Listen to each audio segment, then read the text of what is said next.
என் பிறந்த நாளை கொண்டாட வேண்டாம் அப்படின்னு ரசிகர்களுக்கு நடிகர் சூர்யா திடீர்னு ஒரு அன்பான வேண்டுகோள் விடுத்திருக்காரு. டெல்லியில நீட் தேர்வு போராட்டம் காரணமா தன்னுடைய பிறந்தநாள் கொண்டாட்டத்தை தவிர்க்க சொல்லி நடிகர் சூர்யா அவர்கள் அறிவுறுத்தியிருக்காரு. அது தொடர்பான முக்கிய செய்தியை இப்ப நம்ம பார்த்துக்கிட்டு இருக்கோம்.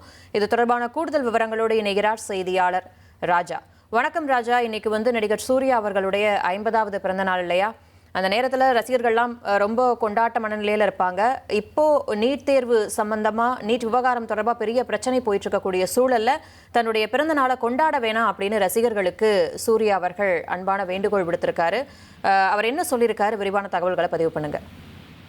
வணக்கம்.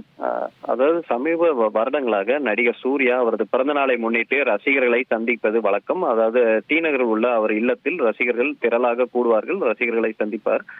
இந்த நிலையில் இன்றும் காலை முதலே ரசிகர்கள் டி நகரில் உள்ள அவரது இல்லத்திற்கு முன்பு கூடியிருக்கிறார்கள். நடிகர் சூர்யாவை நேரில் கண்டு வாழ்த்து தெரிவிப்பதற்காக பல்வேறு ஊர்களிலிருந்து ரசிகர்கள் வருகை தந்திருக்கிறார்கள்.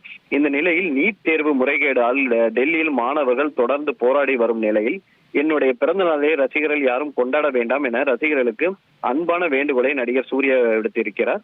இது முக்கியமாக பார்க்கப்படுகிறது. பல்வேறு நாட்களாக போராட்டத்தில் மாணவர்கள் ஈடுபட்டு வருகிறார்கள். பல்வேறு மாநிலங்களிலும் இந்த போராட்டங்கள் பெரிதாக எதிரொலித்திருக்கிறார்கள்.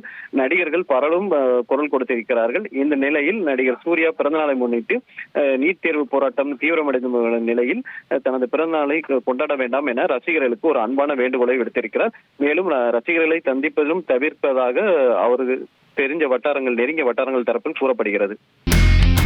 இனி செல்லும் இடமெல்லாம் செய்தி. தந்தி டிவியின் வாட்ஸ்அப் சேனலை ஃபாலோ பண்ணினா செல்ல இருக்கும் இடமெல்லாம் செய்தி.